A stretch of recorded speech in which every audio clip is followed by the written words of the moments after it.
السلام عليكم ورحمة الله وبركاته. الحمد لله رب العالمين. الحمد لله الذي هدانا لهذا وما كنا لنهتدي لولا أن هدانا الله. الحمد لله الذي فضلنا على كثير من عباده المؤمنين. الحمد لله على كل حال. يا ربي لك الحمد كما ينبغي لجلال وجهك ولعظيم سلطانك.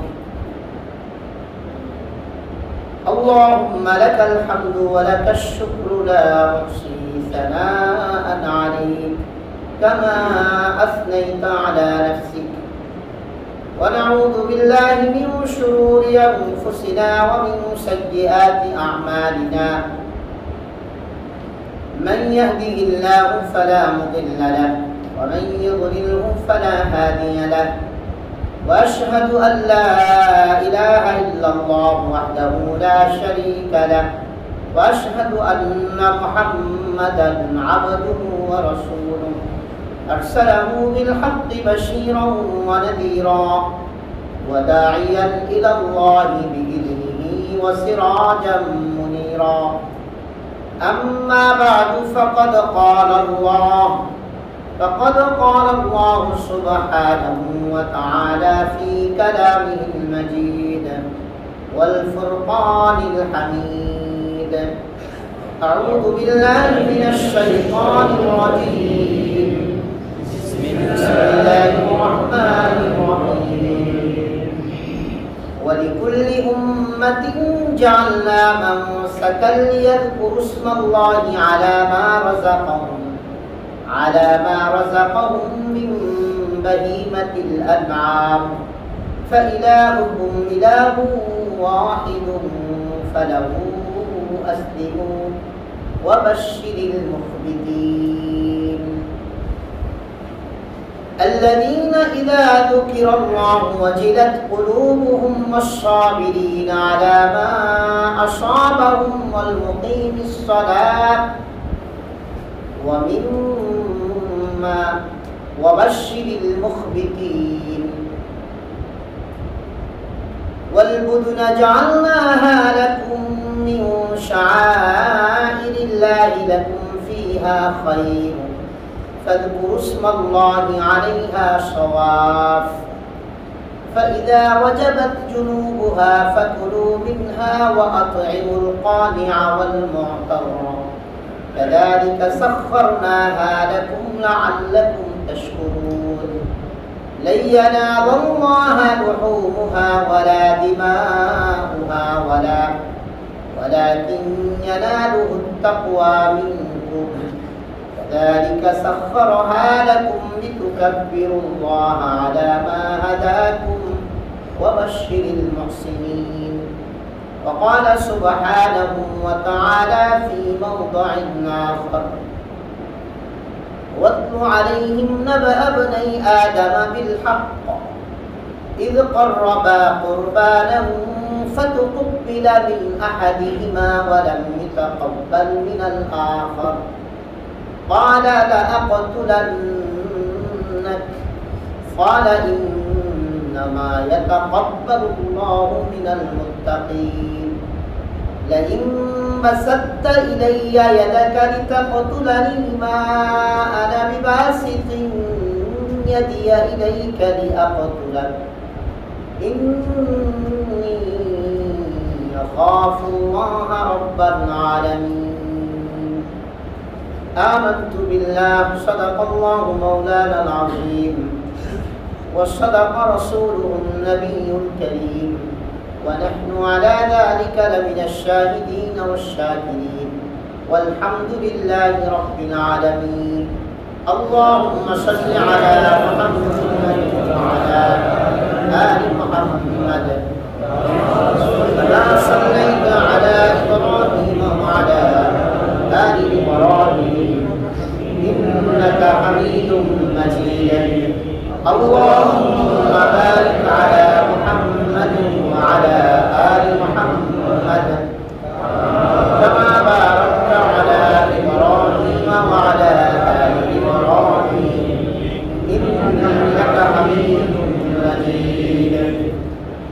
আলহামদুলিল্লাহ, সকল প্রশংসা সে মহান রব্বুল আলামিনের জন্য,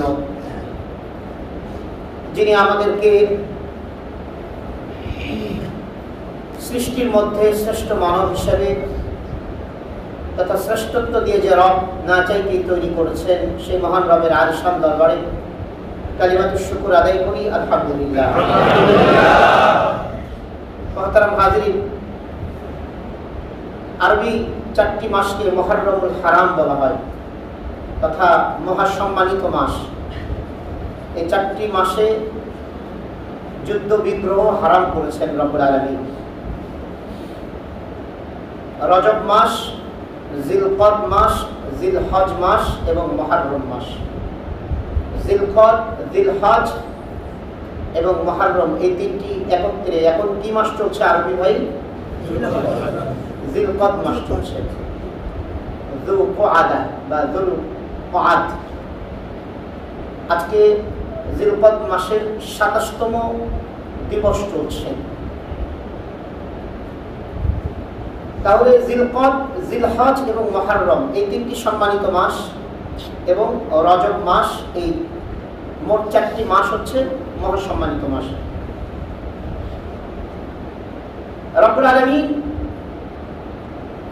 আমরা একাধিকবার বিষয়টি বলেছি, আবারও বলছি যে আমরা যদি ইবাদতগুলিকে ভাগ করতে যাই তাহলে প্রথমত আমরা সমস্ত ইবাদতকে 2 ভাগে বিভক্ত করতে পারি। একটা হচ্ছে শারীরিক ইবাদত আর একটি হচ্ছে অর্থনৈতিক ইবাদত। শারীরিক ইবাদত আবার 2 ভাগে বিভক্ত, একটা হচ্ছে আত্মিক ইবাদত আর একটা হচ্ছে ডাইরেক্ট শরীর দ্বারা সম্পর্কিত ইবাদত। ঈমান সংশ্লিষ্ট সব বিষয়গুলো আত্মা কেন্দ্রিক, নফস কেন্দ্রিক, হৃদয় আর মন কেন্দ্রিক। বিশ্বাস শরীরে ধারণ করে না মনে ধারণ করে? বিশ্বাস কোথায় ধারণ করি আমরা? ইয়াকিন, ঈমান এগুলো ধারণ করি কোথায়? হৃদয়ে, মনে, হার্টে। আর ইবাদত, সালাত, সাওম এগুলো আমরা শরীরের দ্বারা, জিসমের দ্বারা কি করি? সম্পাদন করি। মনে মনে নামাজ পড়লে হবে? কিছু গ্রুপ আছে, ভণ্ড গ্রুপ, মনে মনে নামাজ পড়ে, মনে মনে সাজদা দেয়। বাঁশ দিয়ে মনে করেন 2-4টা বাড়ি দিয়ে যদি 3 দিন না খায় রাখা হয় তাহলে বুঝা যায় বোঝে তুই মনে মনে খাইবি। কি করবি তুই? মনে মনে খাইবি। তোর মনে মনে খাইলে যদি তোর পেট ভরে তো তোর ইবাদত ঠিক আছে, আর মনে মনে খাইলে যদি তোর পেট না ভরে তাহলে ইবাদত মনে মনে করলে হবে। ইবাদত যেটা সালাত এবং সিয়াম, হজ আংশিক অংশ, এগুলোকে শরীরের দ্বারা সম্পাদন করতে হয়। তারপরে অর্থনৈতিক ইবাদত, আল্লাহ তাআলা এই 3টি কথাকে, একেবারে এই 3টি কথাকে রব্বুল আলামিন সূরাতুল বাকারার 2 নম্বর আয়াত আল্লাহ বলে দিয়েছেন, আল্লাযীনা ইউমিনুনা বিল গায়বি ওয়া ইউকিমুনাস সালাহ ওয়া মিম্মা রাযাকনাহুম ইউনফিকুন। হুদাল লিল মুত্তাকিন, মুত্তাকিন কারা? আল্লাযীনা ইউমিনুনা বিল গায়ব, মুত্তাকি তারা যারা না দেখে আল্লাহকে বিশ্বাস করে। না দেখে কাকে বিশ্বাস করে? না দেখে আল্লাহকে বিশ্বাস করে। বিশ্বাসটা শরীর সম্পর্কিত না হৃদয় সম্পর্কিত? হৃদয় সম্পর্কিত। ওয়া ইউকিমুনাস সালাহ, শরীর সম্পর্কিত, সালাত আদায় করে। সালাত থেকে শরীর দ্বারা যত ইবাদত করা যায় সব কিছুকে বোঝানো হয়েছে। ওয়া মিম্মা রাযাকনাহুম ইউনফিকুন, এবং আমি আল্লাহ তাদেরকে যে রিজিক দিয়েছি তা থেকে তারা সাধ্যানুসারে ব্যয় করো। আমি যা দিয়েছি তা থেকে, তোমার বাপদাদারটা না। কারটা না? আমার বাপদাদারটা না। আল্লাহ সব জায়গায়, যত জায়গায় বলেছেন দান করো, সদকা করো, ব্যয় করো, আল্লাহ বলেছেন আমি যা দিয়েছি তা। আমি যা দিয়েছি তা, তোমারটা আমি চাই না। তোমারটা চাইলে তো আমারটাই তুমি দাও না, আর তোমারটা চাইলে তো করবো আল্লাহ মেহেরবানি হতো, মেহেরবানি করে আমরা কিছু চাইবেন না। এই জন্য রব্বুল আলামিন অধিকাংশ জায়গা দিয়ে বলেছেন আনফিকু মিম্মা রাযাকনাকুম। আনফিকু বললেই হতো দান করো না, আল্লাহ বলেছেন আনফিকু মিম্মা রাযাকনাকুম ওয়া মিম্মা রাযাকনাহুম ইউনফিকুন। আমি যা দিয়েছি তোমাদেরকে তা থেকে তোমরা কি করবে?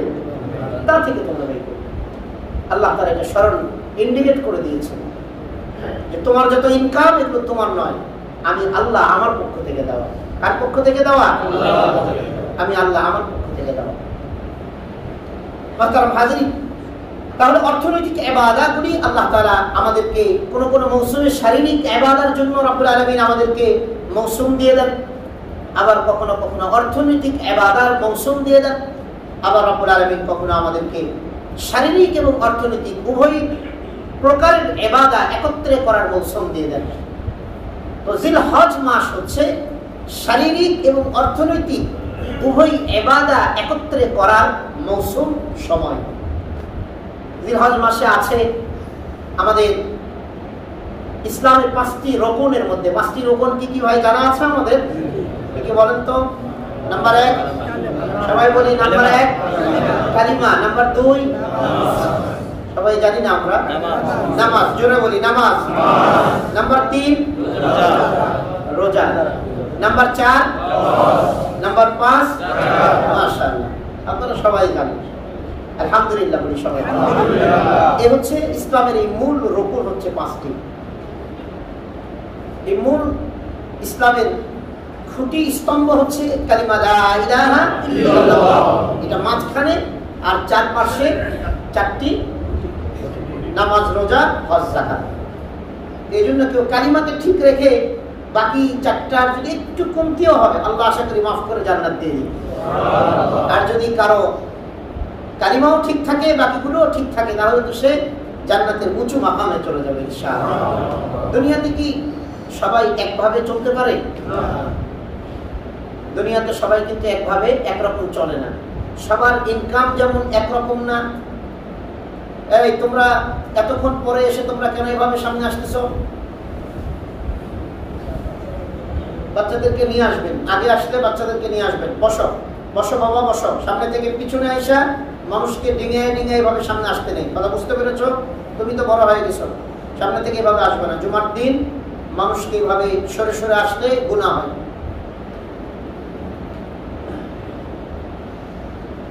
তো আমরা বলছিলাম যে আল্লাহ তাআলা জিলহজ মাসে আমাদেরকে হজ নামক বিধান দিয়েছেন, যেটা শারীরিক এবং অর্থনৈতিক দুটোই একত্রে। হজ করতে টাকাও লাগে, শরীরও লাগে।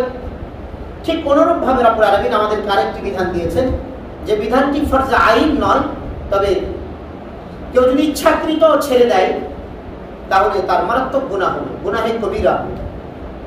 এটাকে ওয়াজিব বলা হয়েছে। অধিকাংশ ফুকাহায়ে কেরাম, অধিকাংশ মুহাদ্দিসিনে কেরাম, অধিকাংশ মুফাসসিরিনে কেরাম, অধিকাংশ উলামায়ে কেরাম আপনার কুরবানিকে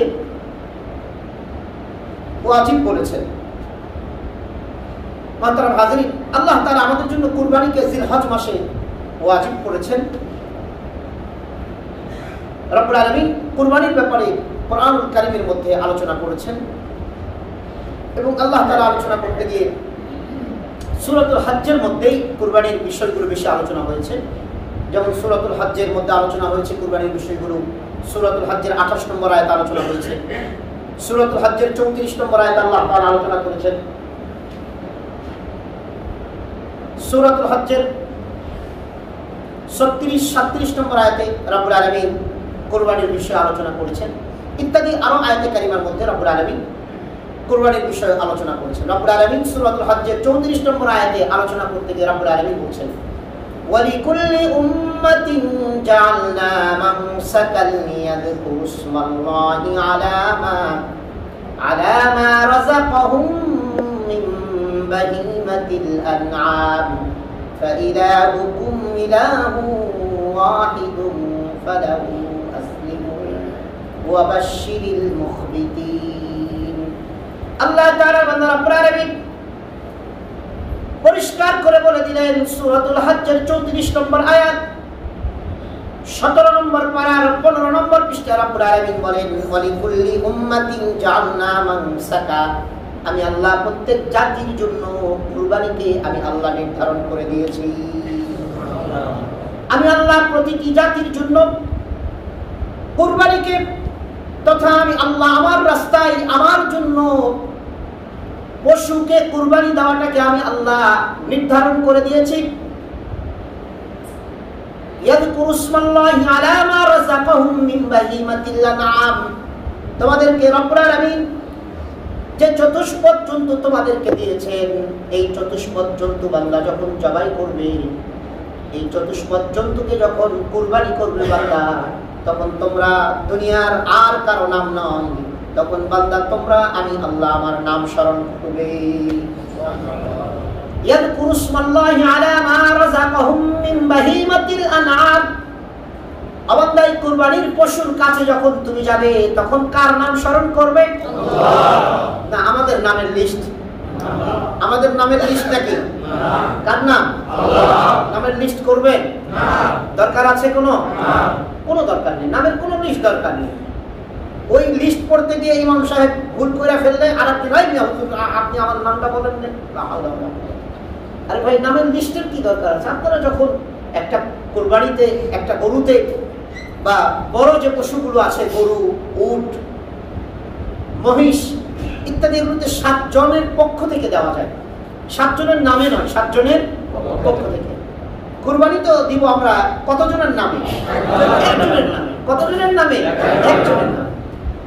আমরা বলি যে আমাদের 7 নামে আমরা কুরবানি দেব না, আমরা 7 জনের পক্ষ থেকে দেব। শব্দটা একটু পাল্টিয়ে নিই ভাই, শব্দটা যখন শব্দই ভুল হয়ে যায় তখন আসলে আমাদের নিয়ত যদিও সহি থাকে কিন্তু শব্দ ভুল হতে হতে হতে একটা সময় এগুলোর প্রভাব পড়ে যায়। তাহলে আমরা কতজনের পক্ষ থেকে দিব? 2 জন, 3 জন, সর্বোচ্চ 7 জনের পক্ষ থেকে কুরবানি দিব। আর কার নামে দিব? কুরবানির যতগুলো আয়াতে কারিমা আল্লাহ বলেছেন সবগুলোতে আল্লাহ বলছেন আমার নাম নাম। সুবহানাল্লাহ। আল্লাহ তাআলা স্মরণ করায় দেন যে আমার নাম দে বান্দা, এই যে পশুটা দিলাম এটা তোমার রব তোমাকে দিয়েছে, তোমার পক্ষে তো সম্ভব ছিল না একটা পশুকে তোমার বশীভূত করা। তোমার রব যদি তোমাদেরকে একটা পশুকে বশীভূত করার ক্ষমতা না দিতেন তাহলে তোমাদের পক্ষে সম্ভব ছিল না। এজন্য রব্বুল আলামিন স্মরণ করিয়ে দিতেছেন, ওয়ালিকুল্লি উম্মাতিন জাআলনা মানসাকাল লিয়াযকুরু ইসমাল্লাহি আলা মা রাযাকাহুম মিন বাহিমাতিল আনআম ফাইলাহুকুম ইলাহুন ওয়াহিদুন ফালাহু আসলিমু ওয়া বাশশিরিল মুখবিতিন। আল্লাহ তাআলা রব্বুল আলামিন বলছেন, আমি প্রত্যেক জাতির জন্য কুরবানিকে নির্ধারণ করে দিয়েছি, যখন তারা কুরবানির পশুর কাছে যখন যাবে, আমি আল্লাহ যে পশু তাদেরকে যে জন্তু আমি আল্লাহ তাদেরকে দিয়েছি, এই জন্তুকে যখন তারা জবাই করতে যাবে তখন যেন দুনিয়ার আর কারো নাম নয়, আমি আল্লাহ আমার নাম যেন স্মরণ করে। তারপর রব্বুল আলামিন বলছেন, ফাইলাহুকুম ইলাহুন ওয়াহিদুন ফালাহু আসলিমু, অতএব বান্দা তোমাদের আল্লাহ তো একজনই আল্লাহ। আমাদের আল্লাহ কতজন? একজন। ফাইলাহুকুম ইলাহুন ওয়াহিদুন ফালাহু আসলিমু, অতএব বান্দা তোমাদের আল্লাহ, তোমাদের ইলাহ তো একজনই ইলাহ। ফালাহু আসলিমু, আর বান্দা ওই ইলাহের জন্য, ওই আল্লাহর জন্যই কেবল তোমরা আনুগত্যশীল হয়ে যাও, মুসলমান হয়ে যাও, ওই আল্লাহর আজ্ঞাধীন হয়ে যাও বান্দা।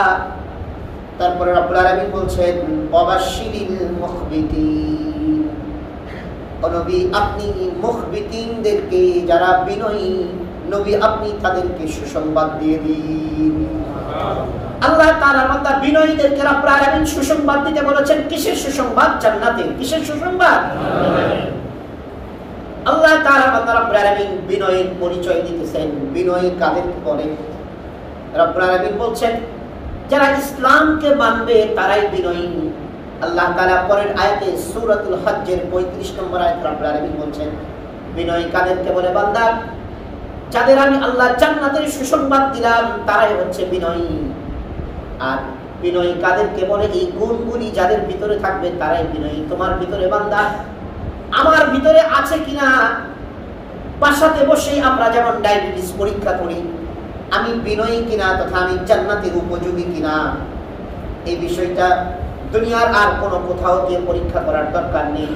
রব্বুল আলামিন সূরাতুল হজ্জের 35 নম্বর আয়াতে বলে দিলেন বিনয়ী কারা তথা জান্নাতি কারা। আল্লাহ বলছেন, আল্লাযীনা ইযা যুকিরাল্লাহু ওয়াজিলাত কুলুবুহুম, বিনয়ী যারা তাদের 1 নম্বর গুণ হবে যখন বিনয়ীর সম্মুখে রব্বুল আলামিনের নামের জিকির করা হবে, আল্লাহর নামের উচ্চারণ করা হবে, তখন বিনয়ীর দিলের ভিতরে আল্লাহর মহাব্বত আর আল্লাহর ভালোবাসা তার দিলের ভিতরে অন্য একটা আলাপ তৈরি করে দিবে। তার দিলের ভিতরে আল্লাহর আলোচনা, আল্লাহর নামের জিকির শোনার পরে তার দিলের ভিতরে একটা মায়া চলে আসবে, আল্লাহর প্রতি ভালোবাসা বৃদ্ধি পাবে, আল্লাহর প্রতি মহাব্বত বৃদ্ধি পাবে, আল্লাহর ভয় এবং ভীতি তার দিলের মধ্যে বিরাজমান হবে। দুনিয়ার কোনো কাজ করে, কিন্তু যখন আল্লাহু আকবারের মুয়াজ্জিনের আযানের ধ্বনি শুনে, বান্দা দুনিয়ার সমস্ত কাজ থেকে নিজেকে যদি গুটিয়ে আল্লাহু আকবার, আল্লাহু আকবার, আল্লাহ বড়, আল্লাহ বড়, আল্লাহ বড়, আল্লাহ বড়, আল্লাহ বড়, আল্লাহ বড় 6 বার বলা হয়। 6 বার মুয়াজ্জিন 5 ওয়াক্তের আযানে 5, 6, 30 বার বলা হয় আল্লাহ বড়। দুনিয়ার আর কোন বিষয়ে এত উচ্চ আওয়াজে দৈনন্দিন 5 বার তথা 30 বার বলা হয় না আল্লাহ বড়। রব্বুল আলামিন বুঝাইতে চান, বান্দা এই মুয়াজ্জিন যে আযানের ধ্বনি দিয়ে তোমাকে বললো, তোমাকে ডাকলো আল্লাহ বড়, তারপরে তুমি ব্যবসার মধ্যে নিমগ্ন হয়ে আছো, তারপরে তুমি চাষের মধ্যে নিমগ্ন হয়ে আছো, তারপরে তুমি ঘরের মধ্যে পড়ে আছো বান্দা। তাহলে মুয়াজ্জিন যে তোমাকে যে রবের কথা শোনালো, যে রবের বরত্বের কথা শোনালো, বান্দা সেই রবের বরত্বটাকে তো তুমি রেসপেক্ট করলে না। আল্লাহ তাআলা এটাই বলছেন, আল্লাযীনা ইযা যুকিরাল্লাহু ওয়াজিলাত কুলুবুহুম ওয়াবাশশিরিল মুখবিতিন, যারা বিনয়ী তাদেরকে সুসংবাদের কথা বলা হয়েছে। বিনয়ীদের 1 নম্বর গুণ হবে যখন তারা আল্লাহর নামের জিকির শুনবে, দুনিয়ার সব কিছুকে বাদ দিয়ে রব্বুল আলামিনের ডাকে সাড়া দিবে, তার দিলের হালত চেঞ্জ হয়ে যাবে, হৃদয়ে রব্বুল আলামিনের মহব্বত আর ভালোবাসার এক অন্য অনুভূতি জাগ্রত হয়ে যাবে। এটা মুখবিতিনদের, বিনয়ীদের 1 নম্বর গুণ হবে। তারপর রব্বুল আলামিন 2 নম্বর গুণের কথা বলছেন, আস-সাবিরিনা আলা মা আসাবাহুম। বিনয়ীদের 2 নম্বর গুণ হবে, বিনয়ীদের উপরে যখন বিপদ আপদ নেমে আসবে, যখন বিপদ আসবে, বিনয়ীরা তখন সবরের সাথে, ধৈর্যের সাথে সেই বিপদের মুহূর্তটাকে কাটাবার চেষ্টা করবে, রব্বুল আলামিনের দিকে রুজু হবে, রব্বুল আলামিনের দিকে তওবার ইস্তিগফারের দরজাকে নিজের পক্ষ থেকে খুলে দিবে। বিনয়ীর 2 নম্বর গুণ, আস-সাবিরিনা আলা মা আসাবাহুম। বিনয়ীর 3 নম্বর গুণ হবে আল মুকিমিস সালাত। বিনয়ীর 3 নম্বর গুণ হবে বিনয়ী সালাত আদায় করবে। বিনয়ীর 4 নম্বর গুণ হবে অমিম্মা রাযাকনাহুম ইউনফিকুন। বিনয়ীকে রব্বুল আলামিন যতটুকুই সম্পদ দিয়েছে তা থেকে বিনয়ীগণ সাধ্যমতো আল্লাহর রাস্তায় ব্যয় করবে। আল্লাহ তাআলা বান্দা রব্বুল আলামিন তারপরে সূরাতুল হজ্জের 36 নম্বর আয়াতে রব্বুল আলামিন বলছেন, আল বুদনা জাআলনাহা লাকুম মিন শাআইরিল্লাহি লাকুম ফিহা খায়র। আল্লাহ তাআলা তোমাদেরকে কুরবানির জন্য যে বস্তুটি দিয়েছেন, আল বুদনা জাআলনাহা লাকুম মিন শাআইরিল্লাহি লাকুম ফিহা খায়র। রব্বুল আলামিন কুরবানি করার জন্য তোমাদেরকে যে জন্তু দিয়েছে, এই জন্তু রব্বুল আলামিনের পক্ষ থেকে তোমাদের জন্য বড় এক নিদর্শন। সুবহানাল্লাহ, আল্লাহ তাআলার পক্ষ থেকে কুরবানির জন্তুটি বড় এক নিদর্শন। তারপরে রব্বুল আলামিন বলছেন, ওয়াল বুদনা জাআলনাহা লাকুম মিন শাআইরিল্লাহি লাকুম ফিহা খায়র, লাকুম ফিহা খায়র। আর বান্দা এই কুরবানির বস্তুর মধ্যে আমি আল্লাহ তোমাদের জন্য কল্যাণ রেখে দিয়েছি। কুরবানির বস্তুর মধ্যে রব্বুল আলামিন কল্যাণ রেখে দিয়েছেন, কুরবানি করার মধ্যে আল্লাহ কল্যাণ রেখে দিয়েছেন। কিন্তু দুঃখজনক, আমাদের দেশে কুরবানির সময়টা আসলে তথাকথিত কিছু বুদ্ধিজীবী নামে বুদ্ধি প্রতিবন্ধী এদের গায়ের মধ্যে মনে হয় শয়তানে প্রস্রাব করে দেয়, এদের গায়ের মধ্যে শয়তানে প্রস্রাব করে দেয়। এরা বিভিন্ন রকমের মানবিক গল্প শোনাইতে চায়, এরা বিভিন্ন রকমের উক্তি করে। ডাইরেক্ট আর বলতে পারে না যে কুরবানি করা যাবে না, যেখানে আল্লাহ বলছেন কুরবানি করতে হবে, আল্লাহ তাআলা যেখানে নির্ধারণ করে দিয়েছেন কুরবানি সকল উম্মতের জন্য আল্লাহ বলছেন, এরাই কথাটা বলেন, এরা বলে এতগুলো গরু কেন কুরবানি করতে হবে, এতগুলো গরুকে কেন জবাই করতে হবে। তাদের বিভিন্ন রকমের স্লোগান তাদের মানবিকতার মধ্যে উদ্বেলিত হয়ে যায়। আসলে এদের বিভিন্ন রকমের স্লোগান এদের দিল থেকে নয়, এদেরকে শয়তানে এদের জবান থেকে এই কথাগুলো প্রসব করায়। কথা ঠিক না? আমরা পরিষ্কার করে বলে দিতে চাই, রব্বুল আলামিনের বিধানের কেউ যদি বিরোধিতা করে, রব্বুল আলামিনের বিধানের যদি কেউ বিরোধিতা করে, আমরা তাদের বিরুদ্ধে পরিষ্কার তাদের বিরুদ্ধে আমরা অবস্থান নিব ইনশাআল্লাহ। আমরা তাদের বিরুদ্ধে পরিষ্কার তাদের বিরুদ্ধে অবস্থান নিব, সে যেই হোক না কেন। তাকে দেখার আমার টাইম নাই। কেউ রব্বুল আলামিনকে মেনেছে, রব্বুল আলামিনের হুকুমকে ফলো করেছে, রব্বুল আলামিনের হুকুমগুলোকে নতুন করে আমাদেরকে স্মরণ করিয়ে দিয়েছে, আমরা তাদেরকে ওয়েলকাম জানাবো। অন্যথায় সে যেই হোক না কেন, যদি রব্বুল আলামিনের কোনো বিধানাবলী নিয়ে কটাক্ষ করা হয়, রব্বুল আলামিনের কোনো বিধানাবলী নিয়ে মজা করা হয়, রব্বুল আলামিনের কোনো বিধানাবলী নিয়ে যদি ঠাট্টা বিদ্রুপ করা হয়, সে যেই হোক না কেন তার বিরুদ্ধে একজন মুসলমানের অবশ্যই অবস্থান নিতে হবে। অন্যথায় তিনি মুসলমান থাকবে কিনা সন্দেহ আছে। সম্মানিত ভাই, রব্বুল আলামিন কুরবানির ব্যাপারে আলোচনা করতে গিয়ে আল্লাহ তাআলা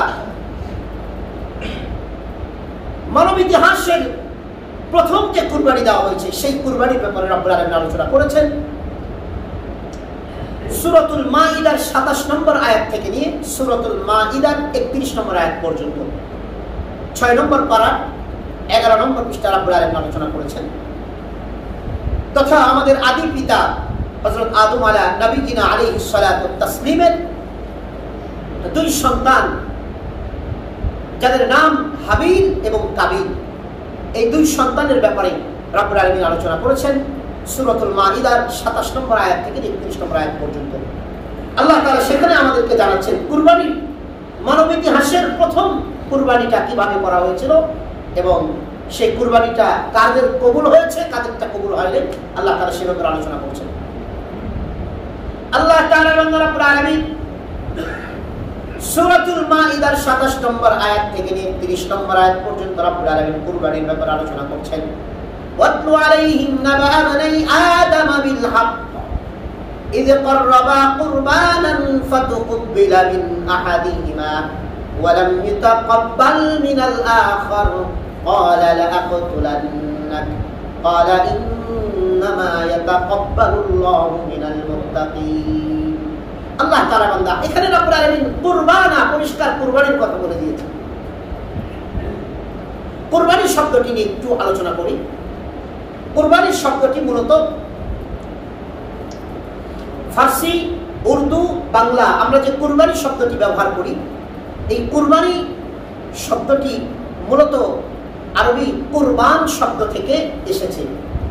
আরবি কুরবান শব্দের আবার মূল ধাতু কুরবুন শব্দ, কুরবুন শব্দ থেকে নির্গত কুরবানি। কুরবুন শব্দের অর্থ হচ্ছে নৈকট্য। কুরবুন শব্দের অর্থ কি ভাই? নৈকট্য। নৈকট্য মানে কি? কাছে যাওয়া, কাছে আসা। তাহলে কুরবান শব্দটি কুরবুন শব্দ থেকে, যার অর্থ নৈকট্য।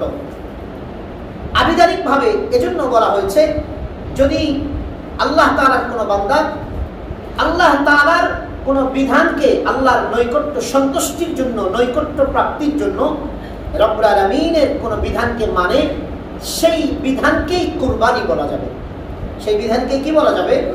আবিধানিকভাবে। এটা আবিধানিকভাবে আল্লাহর কোনো বান্দা যদি আল্লাহর সন্তুষ্টির লক্ষ্যে, আল্লাহর সন্তুষ্টি কল্পে শরীয়তের কোনো বিধান যদি মানে, তাহলে সেটাকে কি বলা যাবে? কুরবান বলা যাবে। আমরা বলি না যে তোমার জন্য আমি কুরবান হয়ে গেলাম। কুরবান হওয়া মানে উৎসর্গিত হওয়া, ফিদা হওয়া। পারিভাষিকভাবে কুরবানি বলা হয় আল কুরবানু মা ইতাকাররাবু বিহি ইলাল্লাহি তাআলা। কুরবানি সেই মাধ্যমকে বলা হয় যে মাধ্যমের ওসিলায় আল্লাহ তাআলার নৈকট্য অর্জন করা যায়। যে মাধ্যমের ওসিলায় আল্লাহ তাআলার নৈকট্য অর্জন করা যায়, এমন মাধ্যমকে কুরবানি বলে। আর আমাদের দেশীয় পারিভাষিকভাবে যদি আমরা এভাবে বলি, তাহলে কুরবানির ঈদুল আজহার দিন, কুরবানির দিন, কুরবানির দিন ঈদের নামাজের পরে শরীয়ত সম্মত পদ্ধতিতে আল্লাহর সন্তুষ্টির জন্য যে পশু জবাই করা হয় তাকেই ইসলামী পরিভাষায় কুরবানি বলে। আবার বলছি, কুরবানির ঈদের দিনে ঈদের নামাজের পরে কথাটা বলছি, কিন্তু কারণ অনেক সাহাবী ঈদের নামাজের আগে কুরবানি দিয়েছে। রাসূল বলেছে এটা তোমাদের গোশত খাওয়ার উপযোগী হয়েছে, কুরবানি হয়নি। অনেক সাহাবীর জানা ছিল না যে ঈদের আগেই কি দেওয়া যাবে, কুরবানি করা যাবে। হ্যাঁ, তবে একটা মাসালা থেকে যায়, এটা বলে না বলে আমাদের লাভ নাই, তারপরেও বলে দিতেছি যে যদি জীবনে কখনো এমন কোনো বস্তু, এমন কোনো গ্রামে যান যেখানে কুরবানির ঈদই নাই, ঈদের নামাজই নেই, ঈদের নামাজ, জুমার নামাজ ওয়াজিব হওয়ার জন্য কিছু শর্ত আছে, ছয়টা শর্ত আছে। তার মধ্যে একটি শর্ত হচ্ছে যে এমন গ্রাম বা শহর হতে হবে বা শহরতলি হতে হবে, অথবা ওই গ্রামের সাথে শহরের যোগাযোগ অ্যাভেলেবেল। কিন্তু এমন গ্রামে মানুষ বসবাস করে যে গ্রাম থেকে শহরের যোগাযোগ কোনোভাবেই যোগাযোগ বিচ্ছিন্ন, স্বাভাবিক যোগাযোগ পুরাটাই বিচ্ছিন্ন। আমাদের দেশে এরকম গ্রাম নাই, তারপর আমরা দু একটা উপমা দিতে পারি। কেউ যদি আপনার সিলেটের হাওরে কখনো গিয়ে থাকে, এরকম হাওরের 10 কিলো 15 কিলো এরকম হাওরের মাঝখানে একটা গ্রাম দেখা যায়। এই গ্রামগুলোর সাথে যদি শহরের যোগাযোগ অ্যাভেলেবেল না হয়, তাহলে এই গ্রামগুলোতে জুমার নামাজও ওয়াজিব না, ঈদের নামাজও ওয়াজিব না। যদি না পড়ে তারা কোনো গুনাহ হবে না। ভাই কথা বুঝাইতে পেরেছি? ইন্ডিয়াতে এখনো এরকম অনেক গ্রাম আছে যেখানে জুমার নামাজ ওয়াজিব না, জুমার নামাজ সেই গ্রামের মানুষ না পড়লে কোনো অসুবিধা নেই। এই জন্য বলছি যে কুরবানি ঈদের দিন, ঈদের নামাজের পরে আল্লাহর কোনো বান্দা আল্লাহর সন্তুষ্টি কল্পে, কার সন্তুষ্টি কল্পে কুরবানি হবে?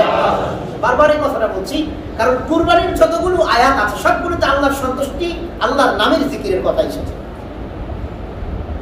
কারণ কুরবানির ঈদে যে পশুটা আমরা জবাই করি, এটা মানে মন খুব চায় যে মানুষ দেখুক, সবাই একটু বাহবা দেখ, এটা মন খুব চায়। এজন্য বারবার এই চাওয়াটার আগেই আল্লাহ তাআলা আল্লাহর ভয়, আল্লাহর মহাব্বত এবং ইখলাস এবং তাকওয়া পূর্ণ আমলটা আল্লাহ বারবার চান বান্দার কাছে। ইখলাস এবং তাকওয়া পূর্ণ আমল, বান্দা যেন বান্দাকে খুশি করার জন্য, কোনো বান্দাকে দেখাবার জন্য, মানুষের কাছে বাহবা পাওয়ার জন্য যেন বান্দা কোনো আমল না করে। যদি কেউ করে তো তার পরিণতি হবে কিয়ামতের দিন বলবে, যাও তুমি যাদেরকে খুশি করবার জন্য করেছিলে তাদের কাছে আর বিনিময় নাও, যাদেরকে খুশি করবার জন্য এই আমল করেছিলে তাদের কাছে আর বিনিময় নাও, আমার কাছে চাও করে, আমি আল্লাহ তোমাকে কোনো বিনিময় দেব না। এজন্য মানুষকে দেখাবার জন্য, মানুষকে খুশি করবার জন্য, মানুষের বাহবা পাওয়ার জন্য যে ব্যক্তি যে আমলই করুক এর ঠিকানা হবে জাহান্নাম। তার ঠিকানা হবে কোথায়? আল্লাযীনা হুম ইউরাউন। সূরাতুল মাউনের 6 নম্বর আয়াতে আল্লাহ বলেন আল্লাযীনা হুম ইউরাউন, যারা মানুষ দেখাবার জন্য আমল করে তাদের ঠিকানা হবে জাহান্নাম। আল্লাহ আমাদের হেফাজত করেন, সবাই বলেন আমিন। ঈদের দিন, ঈদের নামাজের পরে আল্লাহর সন্তুষ্টি কল্পে ইসলামী শরীয়ত সম্মত পদ্ধতিতে যে পশু জবাই করা হয় সেই পশুকে ইসলামের পরিভাষায় কুরবানি বলে।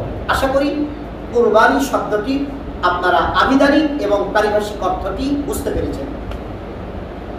রব্বুল আলামিন আমাদেরকে কুরবানির ইতিহাস আমাদেরকে জানাবার জন্য রব্বুল আলামিন বলেছেন ওয়াতলু আলাইহিম নাবা বানি আদম বিল হক। আল্লাহ তাআলা বলেন ও নবী আপনি তাদের কাছে যথাযথ আদমের 2 সন্তানের গল্পটা বলে শোনায় দেন। আল্লাহু আকবার।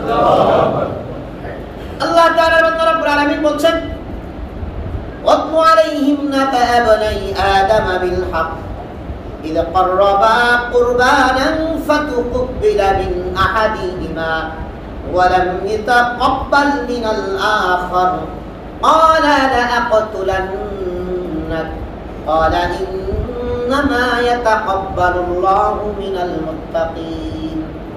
আল্লাহ তাআলা রব্বুল আলামিন বলছেন ও নবী আপনি আদমের 2 সন্তানের গল্প যথাযথভাবে তাদেরকে শুনিয়ে দিন। আদমের 2 সন্তানের গল্প কি ছিল? রব্বুল আলামিন বলছেন ইয করবা কুরবানা ফাতুকবিলা মিন আহাদিহিমা ওয়া লাম ইয়াতাকাব্বাল মিনাল আখার قال لأقتلنك قال إنما يتقبل الله من المتقين আল্লাহ তাআলা বান্দা রব্বুল আলামিন বলছেন আদমের 200 সন্তান কাবিল এবং হাবিল আল্লাহর জন্য কাবিল এবং হাবিল কুরবানি করলো। ঈদ করবা কুরবানা, যখন তারা কুরবানি করলো আল্লাহ বলছেন তাদের উভয়ের কুরবানির পরে আমি আল্লাহ একজনের কুরবানিকে কবুল করলাম, অপরজনের কুরবানিকে প্রত্যাখ্যান করলাম। একজনের কুরবানিকে আমি আল্লাহ পছন্দ করলাম, অপরজনের কুরবানিকে আমি আল্লাহ রিজেক্ট করলাম। যার কুরবানিকে আমি আল্লাহ রিজেক্ট করলাম সেই ব্যক্তি, তার নাম মুফাসসিরিনে কেরাম লিখেছেন কাবিল। যার কুরবানিকে আমি আল্লাহ প্রত্যাখ্যান করলাম সেই কাবিল কুরবানি থেকে প্রত্যাখ্যাত হওয়ার পরে সে হাবিলকে হুমকি দিল, ক্বালা লা আকাতুলান্নাক, অবশ্যই আমি তোমাকে হত্যা করব। আর কাবিল যখন হাবিলকে হত্যার হুমকি দিল, হাবিল তখন বলল, ক্বালা ইন্নামা ইয়াতাকাব্বালুল্লাহু মিনাল মুত্তাকিন। রব্বুল আলামিন আমরা উভয় কুরবানি দিয়েছিলাম, আমার কুরবানি রব্বুল আলামিন কবুল করেছেন, আর তোমার কুরবানিটা কবুল হয় নাই, আল্লাহর কাছে গৃহীত হয় নাই, আল্লাহ তাআলার কাছে অ্যাকসেপ্ট হয় নাই। কিন্তু এতে দোষ আমার কি? রব্বুল আলামিন তো বান্দা যারা তাকওয়াপূর্ণ, যে ব্যক্তি তাকওয়াপূর্ণ কোনো আমল করে, এই তাকওয়াপূর্ণ মুত্তাকিদের আমলটাই কেবল রব্বুল আলামিন কবুল করে। তাকওয়াপূর্ণ মুত্তাকিদের আমলই কেবল কবুল করেন, তো আমার দোষ কোথায় এখানে? আল্লাহ তাআলা বান্দা মুফাসসিরিনে কেরাম দীর্ঘ আলোচনা করেছেন, আমরা সংক্ষিপ্ত করে হাবিল এবং কাবিলের আলোচনা ঘটনাটি সংক্ষিপ্ত করে যতটুকু আমাদের শিক্ষণীয় বিষয় আছে আমরা ততটুকু জানবার চেষ্টা করব ইনশাআল্লাহ। আল্লাহ তাআলা বান্দা মুফাসসিরিনে কেরাম লিখেছেন, পৃথিবীর শুরু লগ্নে হযরত আদম নবিয়্যিনা আলাইহিস সালাতু ওয়াত তাসলিমের বিবি হাওয়া রাদিয়াল্লাহু তাআলা আনহা, তার গর্ভে রব্বুল আলামিন দুটি সন্তান প্রথম একই সময়ে জোড়ায় সন্তান ভূমিষ্ঠ করতেন। প্রথম জোড়া ছিল আকলিমা এবং কাবিল, দ্বিতীয় জোড়া ছিল হাবিল এবং আরেকজন নারী, হাবিলের বোন, হাবিলের সাথে জমজ হয়ে এসেছিল। মুফাসসিরিনে কেরাম লিখেছেন কাবিল আর আকলিমা তথা প্রথম জোড়া তারা আপন ভাই বোন হিসেবে ধর্তব্য হবে। দ্বিতীয় জোড়ার তথা হাবিলের সাথে আকলিমার বিয়ে হবে কাবিলের যে সাথে বোন হয়েছে, এবং কাবিলের সাথে হাবিলের সাথে যে বোন হয়েছে তার সাথে তার বিয়ে হবে। প্রাপ্তবয়স্ক হয়ে গেল, হওয়ার পরে কাবিল আকলিমাকে বিয়ে করার জন্য হযরত আদম নবিয়্যিনা আলাইহিস সালাতু ওয়াত তাসলিমের কাছে অ্যাপ্লিকেশন করলেন। আদম আলাইহিস সালাম বললেন, রব্বুল আলামিনের পক্ষ থেকে আমাকে হুকুম করা হয়েছে যে ভাই বোন একসাথে দুনিয়াতে আসবে তারা আপন ভাই, তাদের জোড়া ওই জোড়ার সাথে কখনো বিয়ে হবে না। বিপরীত জোড়া পরবর্তীতে যে ভাই আসবে সেই বোনের সাথে, পরবর্তীতে যে ভাই আসবে প্রথম বোনের সাথে, এবং পরবর্তীতে যে বোন আসবে প্রথম ভাইয়ের সাথে বিয়ে হবে। অতএব কাবিল তোমার যে জোড়া আকলিমাকে তুমি বিয়ে করতে পারবে না, বরঞ্চ আকলিমাকে বিয়ে করবে হাবিল। আর হাবিলের যে জোড়া বোন তাকে তুমি বিয়ে করবে। কাবিল কোনোভাবেই বিষয়টি মানতে নারাজ।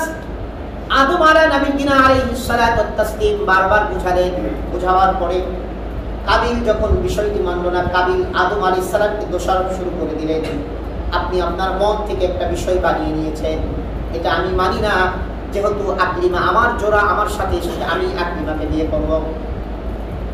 আদম আলাইহিস সালাম শেষ পর্যন্ত বললেন, দেখো রব্বুল আলামিনের পক্ষ থেকে ওহী আসলো, আদম হাবিল এবং কাবিল উভয়কে আমি আল্লাহ আমার জন্য কুরবানি করতে বলো, যার কুরবানিটা আমি আল্লাহ কবুল করব সেই আকলিমাকে বিয়ে করবে। আল্লাহ তাআলার বান্দা ওই যুগে কুরবানি আল্লাহর জন্য কুরবানি করার পরে কুরবানি কবুল হয়েছে না হয় নাই এটার প্রমাণ স্বরূপ আসমান থেকে আগুন এসে যার কুরবানিটা রব্বুল আলামিন কবুল করেছেন আসমান থেকে আগুন এসে তার কুরবানিটাকে জ্বালিয়ে দেওয়া হতো। আর যার কুরবানি কবুল হয় না তার কুরবানিটা উৎসর্গিত জিনিসটা সেভাবেই রেখে দেওয়া হতো। আদম আলা নবিয়িনা আলাইহিস সালাতু ওয়াত তাসলিম হাবিল এবং কাবিলকে বললেন, তোমরা উভয়ে আল্লাহর জন্য উত্তম জিনিস কুরবানি করো। মুফাসসিরিনে কেরাম লিখেছেন, কাবিল চাষবাস করত আর হাবিল পশু লালন করত। উভয় পক্ষ থেকে যে যেটা কুরবানি দেয় সেটাই আল্লাহর কাছে, সেটাই আল্লাহ তাআলা সেটাকেই কবুল করবেন যদি নিয়ত সহি থাকে। আল্লাহ তাআলার বান্দা মুফাসসিরিনে কেরাম লিখেছেন, হাবিল তার পশু পালের ভিতরে গিয়ে সবচেয়ে যে সুন্দর পশু পাল, পশুদের মধ্যে সবচেয়ে যে সুন্দর পশুটি ছিল দুম্বাটি ছিল, সেই দুম্বাটিকে বাছাই করলেন। বাছাই করার পরে ওই পাহাড়ের পাদদেশে রেখে আসলেন। আর এদিকে কাবিল নিজের যে শস্য ছিল, সে যে চাষবাস করত, গম ছিল, মুফাসসিরিনে কেরাম কেউ কেউ বলেছেন গম। প্রথমত কিছু গম নিয়ে ওই পাহাড়ের উপরে রেখেছে। রাখার পরে আবার এক মুফাসসির লিখেছেন, রাখার পরে সে গমের শীষ থেকে যে গমের দানাগুলো ছিল সে খেয়ে ফেলেছে। বাটপারি করছে। কি করছে? কথা বলেন। বাটপারি করছে। কুরবানি দিতে গিয়ে আবার বাটপারি। কুরবানির পশু কিনতে গিয়ে হাসিল চুরি করে, এরকম বাটপার আছে না নাই? এই জন্য বললাম এই বাটপারদের কুরবানি কি হবে? আর ভাই এটা ইবাদত, কাকে ধোঁকা দিচ্ছেন আপনি? আর কুরবানির হাটের মধ্যে এমন হাসিল ধরে, আল্লাহর বান্দাদেরকে আল্লাহ হেদায়েত দান করুন। সবাই বলি আমিন। কুরবানির হাটের মধ্যে মনে হয় একবারে কুরবানি যে কিনতে যাব গরু সহ, গরু তো কুরবানির দিন কুরবান হবে আর এই মালিকরে কুরবানির আগেই কুরবানি করে ফেলে। আমরা বলবো যারা এই হাসিল মাসিল নেন একটু সহনশীল হন ভাই। এই হাজার হাজার টাকা হাসিল না ধরে মানুষ যেন বাটপারি না করে এমন পর্যায়ের একটা হাসিল ধরে, মানুষ যেন খুশি খুশি হাসিলটা দিয়ে আসে। আর কিছু ভাই আছে চিন্তা করে ফাঁক ফুকর পাইলে চিপা চাপা দিয়ে বের হয়ে গরুটা দিয়ে হাঁটাফুরি করে দেয়। এটা তো ইবাদত। আপনি যে বাটপারি করলেন এটা কি ঠিক হলো? এই কথা বলেন ভাই। নামাজ পড়তেছেন, আত্তাহিয়াতু না পড়া তাড়াতাড়ি দুই সেজদার মাঝখানে না বসা তাড়াতাড়ি নামাজ শেষ করবেন। এই যে বাটপারিটা করলেন নামাজ হবে? দুই সেজদার মাঝখানে বসাটা কি ওয়াজিব, আত্তাহিয়াতু পড়াটা কি ওয়াজিব। তাহলে এই যে আপনি যে নামাজের দুই সেজদার মাঝখানে সোজা হয়ে বসলেন না, রুকু থেকে সোজা হয়ে দাঁড়ানো ওয়াজিব, সোজা হয়ে দাঁড়ালেন না, এই যে বাটপারিটা করলাম, এই বাটপারিটা আমি কার সাথে করছি? আল্লাহর সাথে বাটপারি করছি। ইবাদতে যে বাটপারি হয় এর চেয়ে নিকৃষ্ট মানুষ তো আর হতে পারে না ভাই। এই জিনিসগুলো তো আমাকে শয়তান ধোঁকা দিতেছে। আমার এটা বোঝা উচিত যে আমাকে শয়তান কি করছে, আমাকে অসৎ পথে পরিচালিত করার চেষ্টা করছে। কিন্তু অনেকে মনে করে যে কাম বানাই ফেলছে। এজন্য আমাদের এই বিষয়গুলো খেয়াল রাখা দরকার। কাবিল মুফাসসিরিনে কেরাম লিখেছেন, সে প্রথমত ভালো জিনিস উৎসর্গিত করছিল, আল্লাহর জন্য দিয়েছিল। পরে সে গিয়া বাটপারি করে আবার ওই গমের শীষ থেকে গমগুলো সব টোকায় টোকায় খায় ফেলছে। দেখেন তার কতগুলো সমস্যা ছিল। তাফসীরে ইবনে কাসিরে এসেছে, আল্লামা হাফিজ ইমাদউদ্দিন ইবনে কাসির রাহমাতুল্লাহ লিখেছেন, এক নম্বর সমস্যা ছিল সে, এক মুফাসসির লিখেছেন প্রথমত সে যে শস্যগুলো ছিল তার মধ্যে থেকে ভালোটা দেয়নি, এক নম্বর কথা। দুই নম্বর লিখেছেন যে ভালোটাই দিয়েছিল কিন্তু ওই জায়গায় গিয়ে শস্য দানাটা খেয়ে ফেলেছে, শস্যের দানাটা খেয়ে ফেলেছে। পক্ষান্তরে হাবিল তার পশুপালের মধ্যে থেকে সবচেয়ে উত্তম যে দম্বটি ছিল সেই দম্বাটি আল্লাহর জন্য কুরবানি করেছে। নাম্বার 3, কাবিল করেছে কি, তার কুরবানি দেওয়ার আগে অসহি নিয়ত, অসৎ নিয়ত, কুরবানি কবুল হোক চাই না হোক, আখরি মারে আমি বিয়া করবো, দেখে দেয়নি আমি যেমনি হোক আমি হেরেই বিয়া করবো, কুরবানি কবুল হোক না, বাপে কইছে দিলাম না। এই যে অসহি নিয়ম, অশুদ্ধ নিয়ম, মানে আল্লাহ তাআলাকে ঠেক দেওয়ার মতো, এরকম আছে না নাই? কুরবানি অনেকে শুধুমাত্র এরকম হাজারো মানুষ আছে, হাজার নয় লক্ষ মানুষ আছে, মানুষকে দেখাবার জন্য কুরবানি করে ভাই, আছে না নাই? এই সমাজের মধ্যে আমার গরুটা সবচেয়ে বড়, সবচেয়ে সুন্দর, সবচেয়ে দামি, এটা বলার দরকার কি ভাই? আপনি কুরবানিটা করে, আপনি কুরবানি কেনার পর থেকে আপনি দোয়া করেন, আল্লাহ আমার কুরবানিটা কবুল করো, আল্লাহ আল্লাহ আমার কুরবানিটা কবুল করো আল্লাহ। এই সহি নিয়তটা মনে রাখেন, এই দোয়াটা করবেন।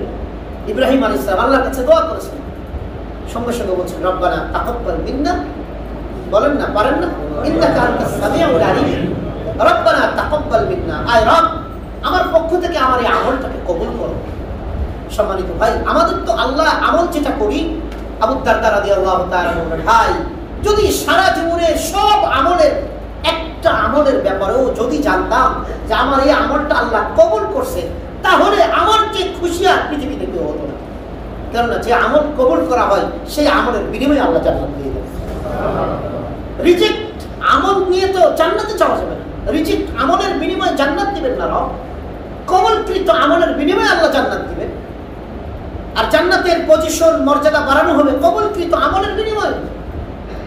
এজন্য সম্মানিত ভাই, কুরবানিটা যে ইবাদত, এই ইবাদতের শুরু থেকেই যেন আমাদের একটা দিলে ভয় থাকে যে আল্লাহ আল্লাহ গো তোমার জন্য হালাল টাকাটা যেন প্রথমত হালাল হয়, দ্বিতীয় নম্বর আল্লাহর সন্তুষ্টির যেন নিয়ত থাকে, এর বিনিময়ে যেন আমি জান্নাত পাই। মানুষকে দেখাবার বা গোস্ত খাওয়ার যেন নিয়ত না থাকে। মনে থাকবে তো ইনশাআল্লাহ ভাই? মানুষকে দেখাবার এবং গোস্ত খাওয়ার যেন নিয়ত না থাকে। 4 নম্বর হচ্ছে আপনার গোস্ত কুরবানি বিক্রি করলে তার কুরবানি হবে না। এই 4টা অসৎ মাল, হারাম মাল দ্বারা কুরবানি ক্রয় করলে কুরবানি কবুল হবে না।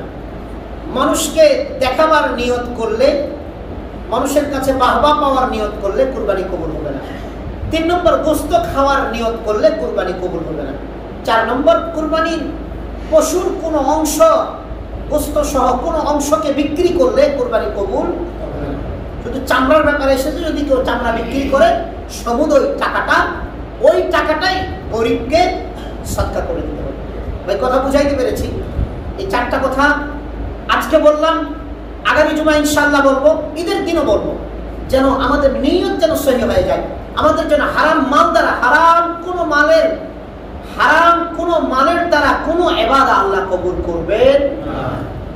এটা এই জন্য বলছি, যারা ভাগে শরীকে কুরবানি দেন, 7 জনের পক্ষ থেকে কুরবানি দিবেন, 7 জন ব্যক্তি একজনও যদি হারাম মাল, ওই একজনের মালও যদি হারাম হয়, একজনের যদি অসহি নিয়ত থাকে, গোস্ত খাওয়ার নিয়ত থাকে, মানুষ দেখাবার নিয়ত থাকে, বা একজনও যদি গোস্তে বিক্রি করে, কারো কুরবানি হবে না।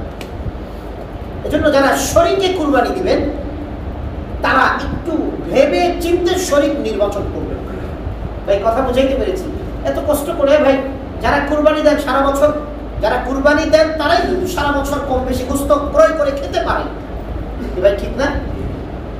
তাহলে তো আমরা গোস্ত খাওয়ার জন্য দিতেছি না, আমরা কার জন্য দিব? আল্লাহর জন্য। আল্লাহ এত সুন্দর করে বলে দিলেন, ওয়ালিকুল্লি উম্মাতিন জাআলনা মানসাকা, আমি সমস্ত জাতির জন্য কুরবানিকে নির্ধারণ করে দিয়েছি। কাবিলের 2 নম্বর প্রবলেম ছিল যে কাবিল সে মালটা থেকে মালটা খৈসা খেয়ে ফেলছে। আপনার আব্বা বৃদ্ধ মানুষ, বাবারে 1 লাখ টাকা দিলাম একটা ভালো গরু কিনিস, আপনি চিন্তা করলেন যাক বাবা তো আসলো না, আল্লাহর নামে 80,000 টাকা দিয়ে একটা কিনে 1 লাখ টাকা বাপরে হিসাবে একটা দিয়া দিলাম। এই যে পাটপারি, এগুলো তো আল্লাহ দেখছেন ভাই, দেখে না? আল্লাহ দেখে না? আল্লাহ তো দেখে ভাই। এই জন্য একটু আল্লাহকে ভয় করা উচিত আমাদের। কাবিল সে তার কুরবানি যে আল্লাহর জন্য যে জিনিসটি উৎসর্গিত করেছিল সেটা থেকে মাল খেয়ে ফেললো, অসহি নিয়ত ছিল তার। আগেই তার নিয়ত ছিল কুরবানি কবুল হোক চাই না হোক, সে আকলিমাকে বিয়ে করবে। নাউজুবিল্লাহ। শেষ পর্যন্ত কাবিল উভয়ে তারা কি করলেন, অনেকগুলো কথা এই ব্যাপারে এসেছে, উভয়ে তারা কুরবানি দিলেন। আল্লাহ তাআলা হযরত হাবিল তার কুরবানিটাকে আসমান থেকে এরকম ভাবে আপনার আগুন পাঠিয়ে দিয়ে তার কুরবানিটাকে কেউ বলেছেন জ্বালিয়ে দিয়েছেন, কেউ বলেছেন আসমানে উঠিয়ে নিয়ে গিয়েছেন। ওইটা প্রায় আসমানে 40 বছর জান্নাতের মধ্যে কাবিলের কুরবানিটাকে আল্লাহ লালিত পালিত করে ইব্রাহিম আলা নবিয়িনা আলাইহিস সালাতু ওয়াত তাসলিম যখন ইসমাইলের পরিবর্তে আল্লাহ যে একটা দুম্বা পাঠিয়েছিলেন আসমান থেকে, জান্নাত থেকে, এটা ওই কাবিলের, কেউ কেউ বলেছেন, কোনো মুফাসসির লিখেছেন কাবিলের ওই দুম্বাটাই আল্লাহ তাআলা জান্নাতে লালিত পালিত করে ইব্রাহিম আলাইহিস সালামের কাছে পাঠিয়েছিলেন, ইসমাঈল আলাইহিস সালামের পরিবর্তে কুরবানি দেওয়ার জন্য। আল্লাহ আল্লাহ তাআলার বান্দা হাবিল এবং কাবিল কুরবানি দিলেন। একজনের কুরবানি, কাবিলের কুরবানি রব্বুল আলামিন কবুল করলেন। পশুটার মধ্যে সবচেয়ে ভালো পশু ছিল, রব্বুল আলামিনের সন্তুষ্টি কল্পে কুরবানি দিয়েছিলেন। পক্ষান্তরে কাবিলের কুরবানি কবুল হলো না, রব্বুল আলামিনের কাছ থেকে প্রত্যাখ্যাত হলেন। অসহনীয়তার কারণে মালের মধ্যে কুরবানি আল্লাহর সন্তুষ্টি ছিল না এবং মালের মধ্যে ভেজাল দিয়েছিল, ভেজাল করেছিল বা ভেজাল মাল দিয়েছিল, যার কারণে রব্বুল আলামিন তার কুরবানি কবুল করলেন না। আল্লাহ তাআলা বান্দা যখন তার কুরবানি প্রত্যাখ্যাত হলো, এই কাবিল হাবিলকে বললেন ক্বালা লা আকতুলান্নাক, অবশ্যই আমি তোমাকে হত্যা করব। কাবিল তার কথার প্রেক্ষিতে বললেন ক্বালা ইন্নামা ইয়াতাকাব্বালুল্লাহু মিনাল মুত্তাকিন, নিশ্চয় রব্বুল আলামিন মুত্তাকিদের পক্ষ থেকেই কেবল তাকওয়াপূর্ণ আমলকে রব্বুল আলামিন কবুল করে থাকেন। তাকওয়া যে আমলের মধ্যে থাকে না, ইখলাসপূর্ণ আমল, যে আমলটি আল্লাহর জন্য হয় না, এমন আমল রব্বুল আলামিন কখনো কবুল করেন না। অতঃপর কাবিল বলছে লা ইম্মাসাত্তা ইলাইয়া ইয়াদাকা লিতাকতুলানি মা আনা বিবাসিতিন ইয়াদিয়া ইলাইকা লিআকতুলাক ইন্নী আখাফুল্লাহ রাব্বাল আলামিন। আল্লাহ তাআলা বান্দা অতঃপর কাবিল হাবিলকে বলল লা ইম্মাসাত্তা ইলাইয়া ইয়াদাকা লিতাকতুলানি মা আনা বিবাসিতিন ইয়াদিয়া ইলাইকা লিআকতুলাক। হাবিল কাবিলকে বলল, দেখো তুমি আমাকে হত্যা করবার জন্য তোমার হাত যদি প্রসারিত করো, আমি আমার হাতকে কখনো তোমাকে হত্যা করবার জন্য আমার হাতকে প্রসারিত করব না। তুমি যদি আমাকে হত্যা করবার চেষ্টা করো, আমি কিন্তু তোমাকে হত্যা করার চেষ্টা করব না। কেন আমি এটা কেন করব না? ইন্নী আখাফুল্লাহ রাব্বাল আলামিন, নিশ্চয় আমি বিশ্ব পালনকর্তা রব্বুল আলামিনকে আমি ভয় করি। নিশ্চয় আমি আল্লাহকে ভয় করি। আল্লাহ ভীতি যার দিলে থাকবে, তার দ্বারা কখনো গুনাহে কবিরা হতে পারে না, তার দ্বারা কখনো অন্যায় কাজ হতে পারে না, তার দ্বারা মানুষের কখনো ক্ষতি হতে পারে না, তার দ্বারা কখনো অসামাজিক কার্যকলাপ হতে পারে না। আল্লাহ তাআলা বান্দা মুফাসসিরিনে কেরাম লিখেছেন, অতঃপর অনেকগুলো কথা এসেছে। আদম আলাইহিস সালাম, আল্লাহ তাআলা তাকে তিনি হজ্জে গমন করেছিলেন, কেউ কেউ বলেছেন হজ্জে এসেছিলেন। এই সুযোগে কাবিল হাবিলকে হত্যা করবে, হত্যা করে ফেললো। হত্যা করার পদ্ধতি ছিল, হাবিল একদিন ঘরে আসতেছিলেন না, তো হাবিলের এবং কাবিলের মা হাওয়া রাদিয়াল্লাহু তাআলা আনহা তিনি বললেন যে হাবিল কোথায়? কাবিল বলল যে আমি দেখে আসি সে কোথায়। এদিকে হাবিল তার পশুপাল নিয়ে মাঠে চড়াইতে গিয়েছিল, সেখানে পশুদেরকে ঘাস খাওয়াইতে খাওয়াইতে সে জায়গাতেই শুয়ে পড়ে ঘুমিয়ে পড়েছে। এদিকে কাবিল গিয়ে তাকে এই অবস্থা দেখে, দুই তিনটা বর্ণনা এসেছে কাবিল হাবিলকে হত্যা করে ফেলেছে। এক বর্ণনা এসেছে কাবিল বাড়ি থেকে ছুরি নিয়ে গিয়েছিল, আর এক বর্ণনা এসেছে কাবিল হাবিলকে ওই অবস্থায় পাওয়ার পরে তার ঘাড়কে, তার মাথাকে মশলাইতেছিল, কিন্তু ভাঙছিল না বা হত্যা কিভাবে করতে হয় এটা তার জানা ছিল না। আর এক বর্ণনা এসেছে ঠিক ওই মুহূর্তটাতে শয়তান আসলো এবং শয়তান একটা ছাগলকে একটা পাথরের উপর রেখে একটা পাথর দিয়ে বাড়ি দিয়ে ওই ছাগলের মাথাটাকে থেততে দিয়ে হত্যা করে ফেলল। তো শয়তান কাবিলকে প্ররোচিত করলো এবং এভাবে পদ্ধতি শিক্ষা দিল। অতঃপর কাবিল হাবিলকে পাথর দিয়ে মাথার মধ্যে আঘাত করে তাকে চূর্ণ বিচূর্ণ করে তাকে হত্যা করে ফেলল। মুহতারাম হাজরিন, এই হত্যা করার পরে কাবিল আপনার মাবহুত হয়ে গেল, খুব পেরেশানগ্রস্ত হয়ে গেল। এখন কি করব, কি হবে, এই লাশটাকে কি করব? তাফসীরে ইবনে কাসির এসেছে ওই লাশ নিয়ে, মাথার মধ্যে ওই লাশ ঘাড়ের মধ্যে নিয়ে কাবিল 1 বছর পর্যন্ত ঘুরেছে। কতদিন পর্যন্ত ঘুরেছে? 1 বছর পর্যন্ত। যারা বড় অপরাধীদেরকে রব্বুল আলামিন অপরাধীদেরকে রব্বুল আলামিন দুনিয়াতে সবচেয়ে বড় যেটা শাস্তি দেন সেটা হচ্ছে আত্মদহন। অর্থ কি ভাই? মানে কলিজার মধ্যে আগুন লাগাই দেয়। আল্লাহ কলিজার মধ্যে কি লাগাই দেয়? আমি গত 2-3 জুমা আগে বলেছিলাম যে বাংলাদেশের মোটামুটি সব পত্রিকাগুলোতে এসেছে, বিবিসিতে এসেছে, ইন্টারন্যাশনাল সব পত্রিকাগুলোতে এসেছে যে আমেরিকান সৈন্যরা সুনামির মতো আত্মহত্যা করছে। এই কথাটা বলেছিলাম, মনে আছে আপনাদের? তাদের পাপ এত বেড়েছে যে পাপ তাদেরকে মানে ছাড়া হচ্ছে। আল্লাহ তাদের পাপকেও ছাড়ে না যেমন, তো আল্লাহ তাদেরকে এখন মানসিক ডিপ্রেশন দিয়ে রব্বুল আলামিন তাদেরকে নিজের ঘরের মধ্যে রেখে আত্মহত্যা করাচ্ছে। ওরা যেমন এই 20 বছর পর্যন্ত আফগানিস্তানের মুসলমানদেরকে, মা বোনদের ইজ্জত লণ্ঠন করেছে, আফগানিস্তানের এই আল্লাহওয়ালাদেরকে, আল্লাহওয়ালা বান্দাদেরকে আর তারা 20 বছর পর্যন্ত নির্বিচারে হত্যা করেছে। ইরাকের মুসলমানদেরকে, ইরাকের মা বোনদেরকে, লক্ষ লক্ষ মানুষকে হত্যা করেছে। সিরিয়া, লিবিয়া, এই রকম দেশগুলোকে, শোষিত সুন্দর সুন্দর দেশগুলোকে, মুসলমান কান্ট্রিগুলোকে এরা ধ্বংস করেছে। রব্বুল আলামিন বলে, বাচ্চা এখন তোদের আমি সাইজ করি, ঘরের মধ্যে নিয়ে আল্লাহ বলতেছে বিবি বাচ্চার সামনে ফেলে লটকায় তুই বলে যা। বিবি বাচ্চার সামনে নিজের মাথার মধ্যে পিস্তল ঠেকায় নিজে গুলি করে মারা যা। কারণ তোদের পাপ এত বেড়েছে যে তোদের ঘরের মধ্যে আমি তোদেরকে হত্যা করব, তোরা কিন্তু কাউকে দোষারোপ করতে পারবি না।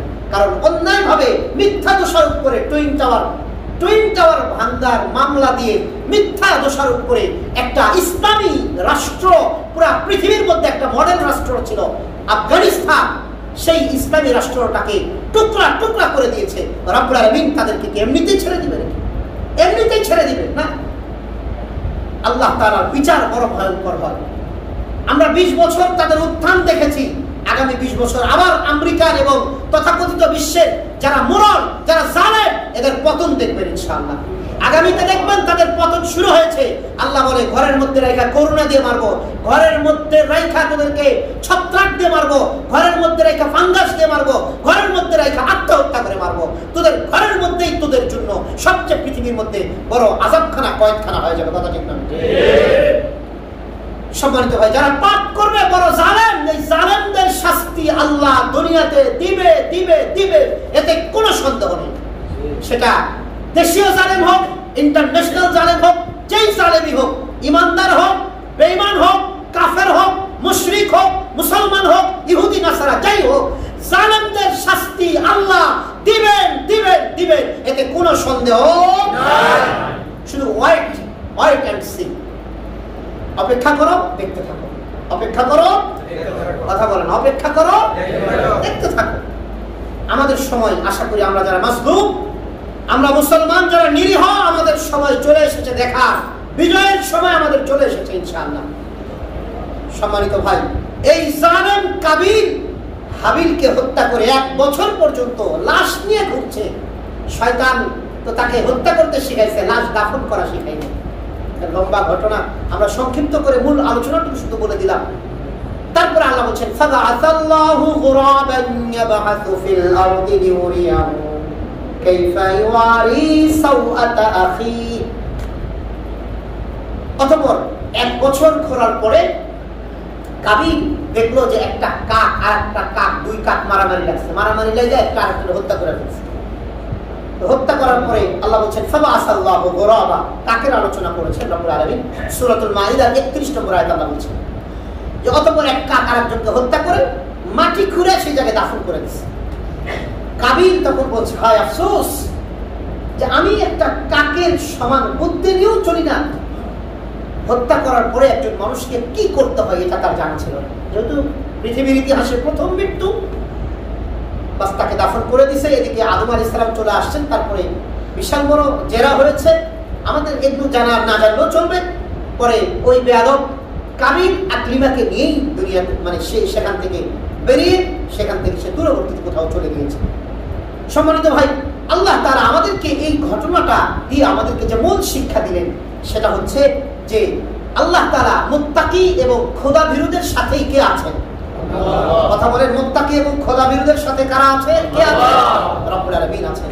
আর যারা খোদাভীরু নয়, মুত্তাকি নয়, যারা জালেম, যারা বেয়াদব, আল্লাহ তাদের সাথে এজন্য সম্মানিত ভাই, আমরা এই কুরবানির ক্ষেত্রে আমরা আমাদের ঈমানকে, আমাদের আমলকে, আমাদের ইখলাসকে, তাকওয়া পূর্ণ ইখলাস